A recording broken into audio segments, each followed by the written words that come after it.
예전에 어떤 대형 고양이과 동물 이름과 동일한 상표를 패러디한 시리즈가 있었습니다. 다마, 파마, 암마, 똥푸마, 코마. 당시 이런 것들을 보며 한참을 웃었던 기억이 있는데요. 이런 것도 있었습니다. 뉴턴의 제2법칙, F는 ma. 이 공식이 패러디에 활용된 이유는 누구나 알고 있는 공식이었기 때문입니다. F는 힘, M은 질량, A는 가속도죠. 고전역학에서 F는 ma란 공식은 물체의 운동을 기술하는 핵심 중의 핵심입니다. 유체의 운동을 기술하는 오일러 방정식이나 나비에르-스톡 방정식들도 알고 보면 이 F는 ma의 다른 형태입니다. 그리고 동적, 정적 문제를 다루는 구조해석 역시 당연히 이러한 뉴턴의 운동법칙을 근간으로 합니다. 오늘은 간략히 뉴턴의 운동법칙에 대해 알아보고 구조해석 시뮬레이션과는 어떻게 연관되어 있는지 알아보고자 합니다. 당연히 제가 이해하고 있는 형태로, 제가 전달드리고 싶은 형태로 말이죠.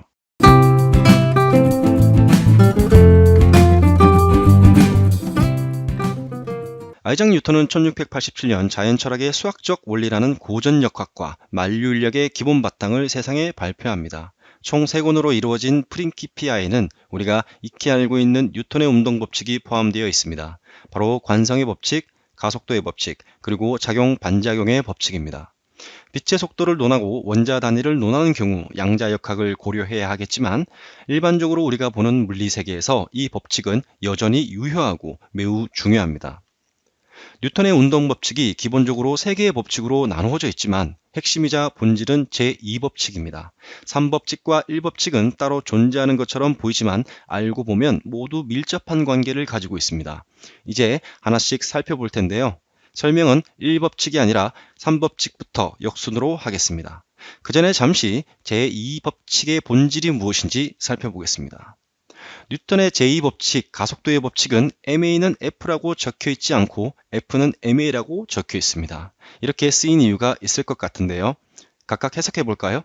위의 것은 질량과 가속도를 곱하면 힘이다 라는 해석이고 아래 식은 힘을 주면 운동한다 라고 생각할 수 있을 것 같습니다. 사실 뉴턴 2법칙의 본질은 힘을 구하는 것이 아니라 힘이 있을 때 물체는 가속 운동을 한다입니다. 따라서 제2법칙은 힘을 구하는 공식이 아닙니다. 그러면 힘이라는 것은 어디선가 주어져야 할 것 같은데요. 어디서 주어질까요? 바로 뉴턴의 제3법칙인 작용과 반작용입니다. 이 법칙은 어떠한 물체에 대하여 작용을 가하면 반드시 반대 방향의 반작용이 있다는 것입니다. 얼추 보면 당연한 것 같은데 이 3법칙의 핵심은 힘의 근원이 무엇인지에 대하여 말하고 있는 것입니다. 힘이라는 것은 어디 따로 존재하다가 갑자기 작용하는 것이 아니라 두 물체가 상호작용하는 정도가 힘이라는 것입니다. 뉴턴 제3법칙은 힘이라는 것은 작용과 반작용에 의해 발생한 것이다 라고 규정하고 있는 것입니다. 다른 말로 하면 힘이라는 것은 반작용을 찾을 수 있는 것이어야 합니다. 우리가 구조 해석을 할 때 적용하는 힘, 포스나 압력, 프레셔라는 것 역시 작용, 반작용의 결과물을 가져다 쓴 것입니다. 외팔부 끝단에 하중 F를 적용했다는 것은 우리가 모델링을 안 했을 뿐이지 어떠한 물체의 반작용을 개념적으로 F라는 하중으로 정하여 고려하는 것입니다. 물탱크 내의 압력을 우리는 손쉽게 정의하지만 생각해보면 물탱크가 물에 가하는 작용에 대한 반작용을 우리는 압력으로 생각하여 고려하는 것입니다. 접촉 해석 역시 두 물체의 작용과 반작용이죠. 지구가 중력으로 우리의 몸을 끌어당기는 현상도 작용, 반작용입니다. 지구가 우리를 끌어당기는 힘만큼 우리도 똑같은 힘으로 지구를 당기고 있는 것이죠. 하지만 우리 몸의 질량이 지구에 비해 너무 미미하기에 일방적으로 끌려가 잘 느끼지 못할 뿐이죠. 작용, 반작용 법칙 내용을 정리해보면 이렇습니다. 이 중에서 마지막에 있는 평형과 작용, 반작용은 다른 것이다 라는 설명이 좀 헷갈리는데요. 설명하면 이렇습니다. 평형이라는 것은 물체가 정지 또는 일정한 속력으로 이동하는 경우, 즉 물체의 운동 상태가 변하지 않는 것을 의미하죠. 다르게 말하면 힘의 합력이 0인 것입니다. 힘의 평형은 한 물체에 작용하는 여러 가지 힘의 관계인 것입니다. 반면 작용, 반작용은 두 물체에 서로 작용하는 두 힘의 관계입니다. 따라서 구조 해석에서의 힘의 평형이라는 것을 작용, 반작용으로 오해할 수 있으나 엄밀히 따지면 다른 것입니다. 제3법칙을 통해 힘이라는 것이 무엇인지 알게 되었고 이 힘을 들고 뉴턴의 2법칙으로 가보겠습니다. 힘이라는 물리량은 SI 단위에서 아이작 뉴턴의 이름을 따서 뉴턴이라고 합니다. 질량이 1kg이고 힘이 1N이면 힘이라는 것을 우리는 이렇게 읽어보겠습니다. 1N이라는 힘은 단위 질량 1kg을 1m/s 제곱으로 가속시키기 위해 필요한 물리량이다 라고 말이죠. 즉 힘은 물체를 가속시키는 것이고, 다르게 말하면 가속하는 물체는 힘을 받고 있다라고 해석할 수 있습니다. 한편 뉴턴 제2법칙은 미분 방정식이자 운동 방정식입니다.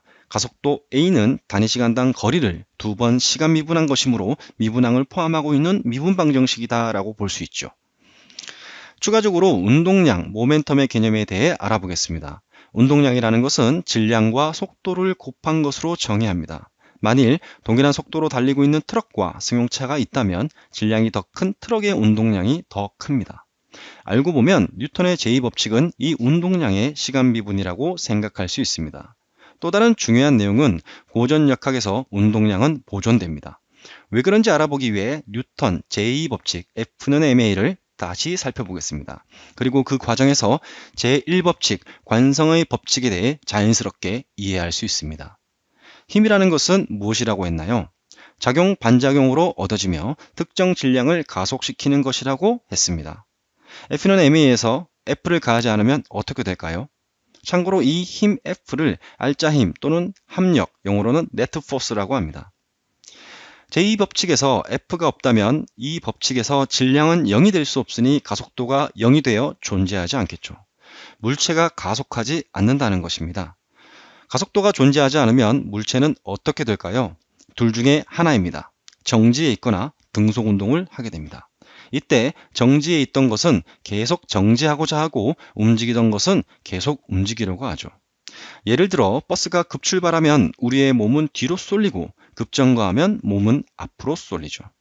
하나 더 예를 들어 볼까요? 자동차를 몰고 가속을 하다가 엑셀에서 발을 떼게 되면 자동차는 외력이 없어도 일정한 속도로 계속 달리게 됩니다.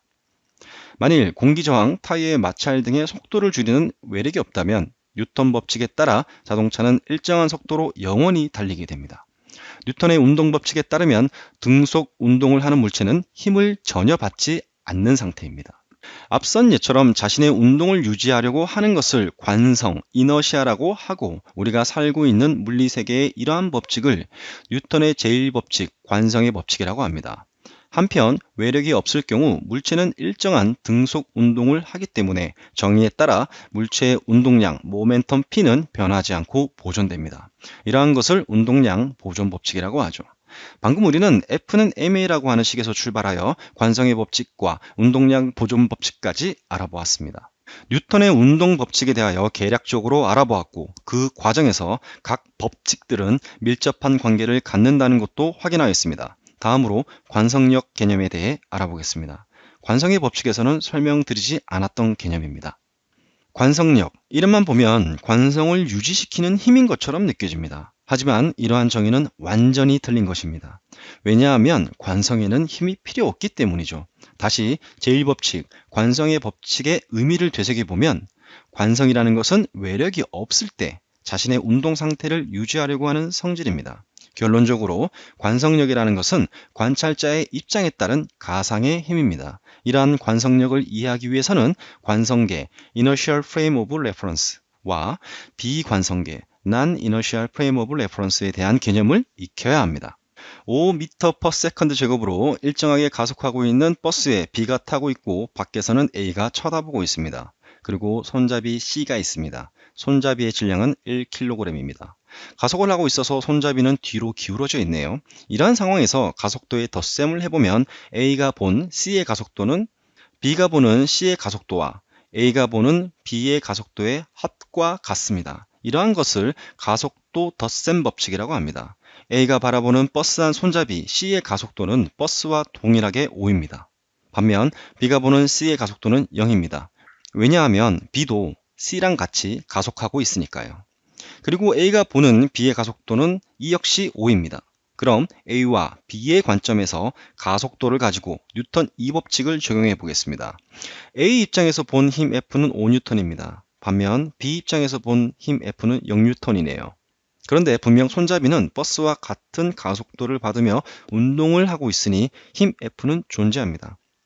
그 힘은 버스가 손잡이를 이동 방향으로 잡아당기고 있기 때문이죠.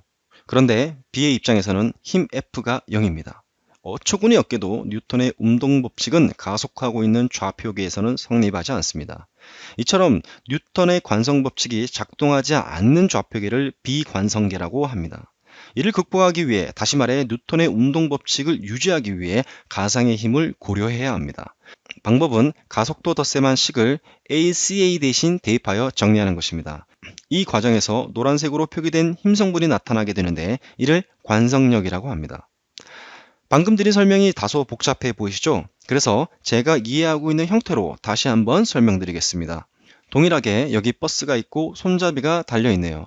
버스가 정지해 있거나 등속 운동을 하고 있다고 생각해 보겠습니다. 뉴턴 1법칙과 2법칙을 생각해 보면 버스는 아무런 힘을 받고 있지 않습니다. 이때 버스 손잡이가 받는 힘은 중력에 의한 힘과 이에 대한 반작용인 장력뿐입니다. 그리고 평형을 이루고 있네요. 자, 이제 버스 기사가 앞차를 추월하기 위해 엑셀을 힘껏 밟았다고 생각해 보겠습니다. 물론 정지했다가 출발하는 경우도 동일한 경우입니다. 이때 버스에는 일정한 힘이 작용하고, 힘이라는 것은 물체를 가속시키는 것이기 때문에 버스는 일정하게 가속을 합니다. 버스가 일정하게 가속되는 동안 손잡이는 뒤로 밀리게 되지요. 이때 길을 지나던 철수가 버스 안의 손잡이를 보며 이렇게 판단합니다. 버스가 힘을 받아 가속하고 있군. 그런데 횡방향으로 정지 상태였던 손잡이는 뉴턴 제1법칙, 관성의 법칙에 따라 움직이지 않으려고 하다가 가속하는 버스가 가한 힘에 의하여 끌려가는구만. 이라고 말이죠.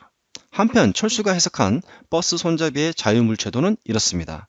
아래 방향으로 여전히 중력의 영향을 받고 있고, 버스가 손잡이에 가하는 힘에 의해 진행 방향으로 힘 F와 손잡이 끈에 장력이 발생합니다. 손잡이는 버스와 동일하게 가속되고 있으니 이 힘 F는 ma입니다. 한편 버스 안에는 영희가 앉아 있었는데요. 동일한 상황을 영희는 이렇게 해석합니다. 내가 보기에는 버스 손잡이가 손잡이의 질량 곱하기 가속도의 크기만큼 뒤쪽으로 힘을 받는군. 이라고 말이죠. 이때 영희는 자유물체도를 그리면서 이렇게 판단합니다. 아래 방향으로 중력의 영향과 손잡이 끈에는 일정한 장력이 발생하고 F는 ma만큼의 횡방향 하중을 받는다 라고 말이죠. 그리고 1법칙인 관성의 법칙은 관찰하지 못합니다. 영희가 이렇게 판단하는 이유는 밖에서 바라보고 있는 철수와 달리 버스와 함께 가속하고 있기 때문입니다. 자, 두 친구가 동일한 현상을 다르게 해석했는데요. 이처럼 철수가 바라보고 있는 좌표계, 즉 뉴턴 1법칙이 성립하는 좌표계를 관성계라고 하고, 영희의 시점, 뉴턴 1법칙이 성립하지 않는 좌표계를 비관성계라고 합니다. 비관성 좌표계는 좌표계 자체가 정지 또는 등속운동이 아니라 가속운동을 하고 있는 좌표계를 의미합니다. 영희의 비관성계에서는 철수의 관성계에서의 F는 ma와 반대 방향의 가상의 힘을 받게 됩니다. 이 힘은 비관성계에서 가속을 할 때만 발생하는 힘입니다. 그리고 이 힘은 실제로 존재하는 힘이 아닙니다. 왜냐하면 진짜로 존재하는 힘이라면 반작용을 찾을 수 있어야 하는데 없기 때문이죠. 자, 여기서 생각을 해보겠습니다. 전지적 시점에서 보면 버스 기사가 전체 시스템에 힘을 가한 사람인데요. 그 기사는 버스에 힘을 가했지 손잡이에 힘을 가한 적은 없습니다. 그런데 영희 입장에서는 본인이 앉아있는 방향으로 F는 ma라는 힘이 관찰된 것이죠. 이처럼 영희 입장에서 확인할 수 있는 힘을 관성력, 이너시아 포스라고 합니다. 사실은 실제로 존재하지 않았던 힘이지만 영희 입장에서는 분명히 존재하는 힘입니다. 그리고 사실 영희가 좀 둔해서 그렇지 본인 역시 본인의 질량과 가속도의 곱만큼 뒤로 밀리는 느낌을 받았을 겁니다. 이 느낌은 영희에게 작용하는 관성력이죠. 이러한 관성력들은 구조 해석 시 동적 해석에 고려됩니다. 물체력, 바디포스라는 것은 어떠한 물체의 최적에 비례하는 힘인데요. 중력 포함, 관성력 등은 이러한 바디포스에 해당됩니다. 물체 외부면에 작용하는 힘과는 구분되는 힘이죠. 아바쿠스 또는 플랫폼과 같은 구조 해석에서는 해석 모델의 특정 지점에서의 관성력을 이렇게 고려합니다. 이 노란 점에서의 바디포스 F는 원래 해석 조건으로 주어진 바디포스, 대문자로 표기한 FP에서 관성력을 빼준 것으로 정의합니다. 로는 밀도인데요. 포인트에서의 밀도입니다. 유한한 최적을 고려할 경우 질량이 되므로 MA와 동일한 형태로 보시면 됩니다. 이러한 관성력을 달랑베르 힘이라고도 부르는데요. 용어는 다르지만 관성력이라고 이해하시면 될 것 같습니다.